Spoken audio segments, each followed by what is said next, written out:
Jeremiah chapter 51. Thus says the Lord, I am going to stir up a destructive wind against Babylon and against the inhabitants of Leb-Kamai. And I will send winnowers to Babylon, and they shall winnow her. They shall empty her land when they come against her from every side on the day of trouble. Let not the archer bend his bow, and let him not array himself in his coat of mail. Do not spare her young men, utterly destroy her entire army. They shall fall down slain in the land of the Chaldeans, and wounded in her streets. Israel and Judah have not been forsaken by their God, the Lord of hosts, though their land is full of guilt before the Holy One of Israel. Flee from the midst of Babylon. Save your lives, each of you. Do not perish because of her guilt, for this is the time of the Lord's vengeance. He is repaying her what is due. Babylon was a golden cup in the Lord's hand, making all the earth drunken. The nations drank of her wine, and so the nations went mad. Suddenly Babylon has fallen and is shattered. Wail for her. Bring balm for her wound. Perhaps she may be healed. We tried to heal Babylon, but she could not be healed. Forsake her, and let each of us go to our own country. For her judgment has reached up to heaven, and has been lifted up even to the skies. The Lord has brought forth our vindication. Come, let us declare in Zion the work of the Lord our God. Sharpen the arrows, fill the quivers. The Lord has stirred up the spirit of the kings of the Medes, because his purpose concerning Babylon is to destroy it. For that is the vengeance of the Lord, vengeance for his temple. Raise a standard against the walls of Babylon. Make the watch strong. Post sentinels. Prepare the ambushes. For the Lord has both planned and done what he spoke concerning the inhabitants of Babylon. You who live by mighty waters, rich in treasures, your end has come. The thread of your life is cut. The Lord of hosts has sworn by himself.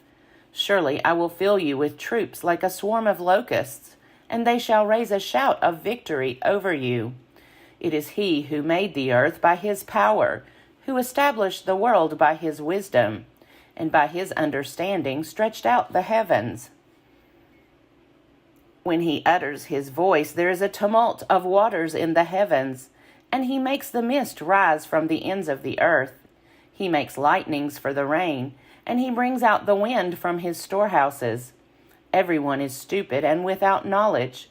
Goldsmiths are all put to shame by their idols, for their images are false, and there is no breath in them. They are worthless, a work of delusion. At the time of their punishment they shall perish. Not like these is the Lord, the portion of Jacob, for he is the one who formed all things, and Israel is the tribe of his inheritance. The Lord of hosts is his name. You are my war club, my weapon of battle. With you I smash nations. With you I destroy kingdoms. With you I smash the horse and its rider. With you I smash the chariot and the charioteer. With you I smash man and woman. With you I smash the old man and the boy. With you I smash the young man and the girl. With you I smash shepherds and their flocks. With you I smash farmers and their teams. With you I smash governors and deputies.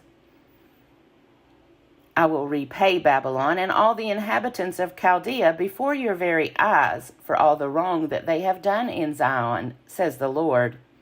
I am against you, O destroying mountain, says the Lord, that destroys the whole earth. I will stretch out my hand against you and roll you down from the crags and make you a burned-out mountain. No stone shall be taken from you for a corner, and no stone for a foundation, but you shall be a perpetual waste, says the Lord. Raise a standard in the land, blow the trumpet among the nations. Prepare the nations for war against her. Summon against her the kingdoms, Ararat, Minni, and Ashkenaz. Appoint a marshal against her. Bring up horses like bristling locusts. Prepare the nations for war against her. the kings of the Medes, with their governors and deputies, and every land under their dominion. The land trembles and writhes, for the Lord's purposes against Babylon stand, to make the land of Babylon a desolation, without inhabitant. The warriors of Babylon have given up fighting. They remain in their strongholds. Their strength has failed. They have become women. Her buildings are set on fire. Her bars are broken. One runner runs to meet another, and one messenger to meet another, to tell the king of Babylon that his city is taken from end to end. The fords have been seized. The marshes have been burned with fire, and the soldiers are in panic. For thus says the Lord of hosts, the God of Israel, Daughter Babylon is like a threshing floor at the time when it is trodden. Yet a little while, and the time of her harvest will come. King Nebuchadnezzar of Babylon has devoured me. He has crushed me. He has made me an empty vessel. He has swallowed me like a monster. He has filled his belly with my delicacies. He has spewed me out. May my torn flesh be avenged on Babylon. The inhabitants of Zion shall say. May my blood be avenged on the inhabitants of Chaldea. Jerusalem shall say. Therefore thus says the Lord, I am going to defend your cause and take vengeance for you. I will dry up her sea and make her fountain dry, and Babylon shall become a heap of ruins, a den of jackals, an object of horror and of hissing, without inhabitant. Like lions they shall roar together, they shall growl like lions' whelps. When they are inflamed, I will set out their drink and make them drunk, until they become merry and then sleep a perpetual sleep and never wake, says the Lord. I will bring them down like lambs to the slaughter, like rams and goats. How Shishak is taken, the pride of the whole earth seized. How Babylon has become an object of horror among the nations. The sea has risen over Babylon. She has been covered by its tumultuous waves. Her cities have become an object of horror, a land of drought and a desert, a land in which no one lives, and through which no mortal passes. I will punish Baal in Babylon, and make him disgorge what he has swallowed. The nations shall no longer stream to him. The wall of Babylon has fallen. Come out of her, my people. Save your lives, each of you, from the fierce anger of the Lord. Do not be faint-hearted or fearful at the rumors heard in the land. 1 year, one rumor comes, the next year another, rumors of violence in the land, and of ruler against ruler. Assuredly, the days are coming when I will punish the images of Babylon. Her whole land shall be put to shame, and all her slain shall fall in her midst. Then the heavens and the earth, and all that is in them, shall shout for joy over Babylon. For the destroyers shall come against them out of the north, says the Lord. Babylon must fall for the slain of Israel, as the slain of all the earth have fallen because of Babylon. You survivors of the sword, go, do not linger. Remember the Lord in a distant land, and let Jerusalem come into your mind. We are put to shame, for we have heard insults. Dishonor has covered our face, for aliens have come into the holy places of the Lord's house. Therefore the time is surely coming, says the Lord, when I will punish her idols, and through all her land the wounded shall groan. Though Babylon should mount up to heaven, and though she should fortify her strong height, from me destroyers would come upon her, says the Lord. Listen, a cry from Babylon, a great crashing from the land of the Chaldeans. For the Lord is laying Babylon waste, and stilling her loud clamor. Their waves roar like mighty waters. The sound of their clamor resounds. For a destroyer has come against her, against Babylon. Her warriors are taken, their bows are broken, for the Lord is a God of recompense. He will repay in full. I will make her officials and her sages drunk, also her governors, her deputies, and her warriors. They shall sleep a perpetual sleep and never wake, says the King, whose name is the Lord of hosts. Thus says the Lord of hosts, the broad wall of Babylon shall be leveled to the ground, and her high gates shall be burned with fire. The peoples exhaust themselves for nothing, and the nations weary themselves only for fire. The word that the prophet Jeremiah commanded Seraiah, son of Neriah, son of Maaseiah, when he went with King Zedekiah of Judah to Babylon.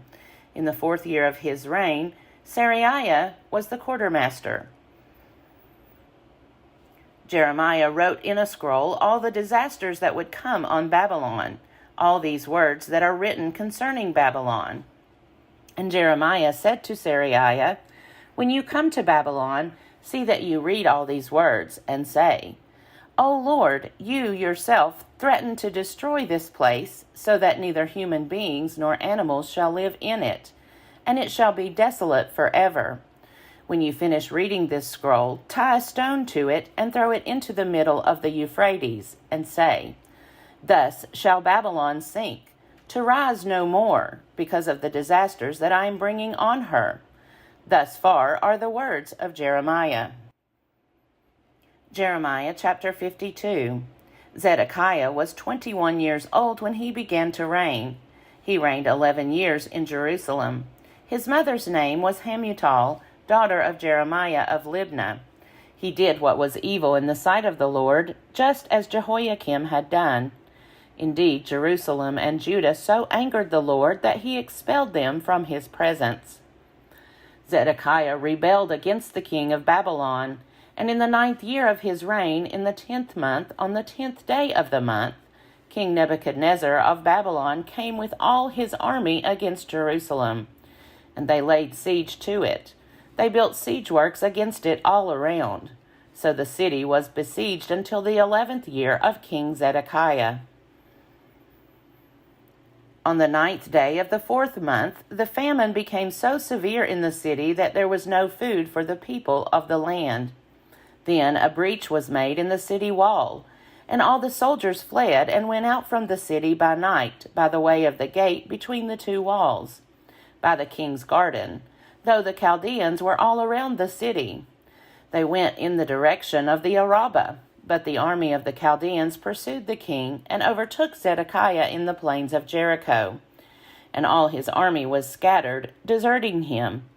Then they captured the king and brought him up to the king of Babylon at Riblah, in the land of Hamath, and he passed sentence on him.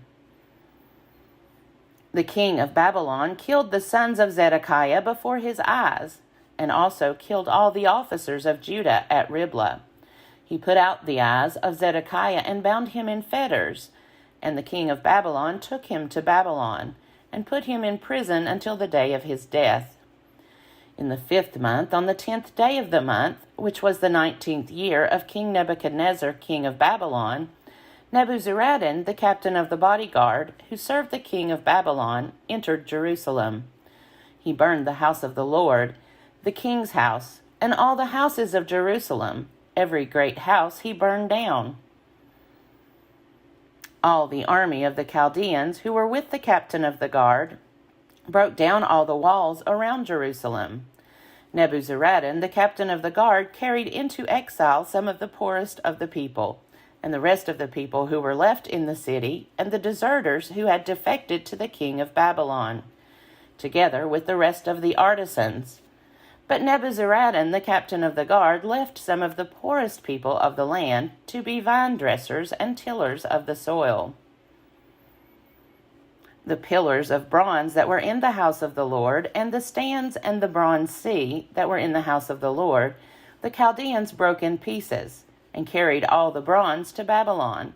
They took away the pots, the shovels, the snuffers, the basins, the ladles, and all the vessels of bronze used in the temple service.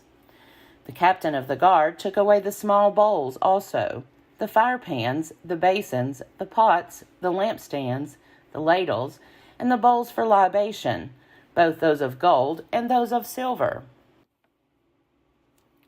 As for the 2 pillars, the one sea, the 12 bronze bulls that were under the sea, and the stands which King Solomon had made for the house of the Lord, the bronze of all these vessels was beyond weighing. As for the pillars, the height of the one pillar was 18 cubits. Its circumference was 12 cubits. It was hollow, and its thickness was 4 fingers. Upon it was a capital of bronze. The height of the capital was 5 cubits. Latticework and pomegranates, all of bronze, encircled the top of the capital. And the second pillar had the same, with pomegranates. There were 96 pomegranates on the sides. All the pomegranates encircling the latticework numbered 100. The captain of the guard took the chief priest Seraiah, the second priest Zephaniah, and the 3 guardians of the threshold. And from the city he took an officer who had been in command of the soldiers, and 7 men of the king's council who were found in the city, the secretary of the commander of the army who mustered the people of the land, and 60 men of the people of the land who were found inside the city. Then Nebuzaradan, the captain of the guard, took them and brought them to the king of Babylon at Riblah. And the king of Babylon struck them down and put them to death at Riblah in the land of Hamath. So Judah went into exile out of its land. This is the number of the people whom Nebuchadnezzar took into exile. In the 7th year, 3,023 Judeans. In the 18th year of Nebuchadnezzar, he took into exile from Jerusalem 832 persons. In the 23rd year of Nebuchadnezzar, Nebuzaradan, the captain of the guard, took into exile of the Judeans 745 persons. All the persons were 4,600. In the 37th year of the exile of King Jehoiachin of Judah, in the 12th month, on the 25th day of the month, King Evil-Merodach of Babylon, in the year he began to reign, showed favor to King Jehoiachin of Judah, and brought him out of prison. He spoke kindly to him, and gave him a seat above the seats of the other kings who were with him in Babylon. So Jehoiachin put aside his prison clothes, and every day of his life he dined regularly at the king's table. For his allowance, a regular daily allowance was given him by the king of Babylon, as long as he lived, up to the day of his death.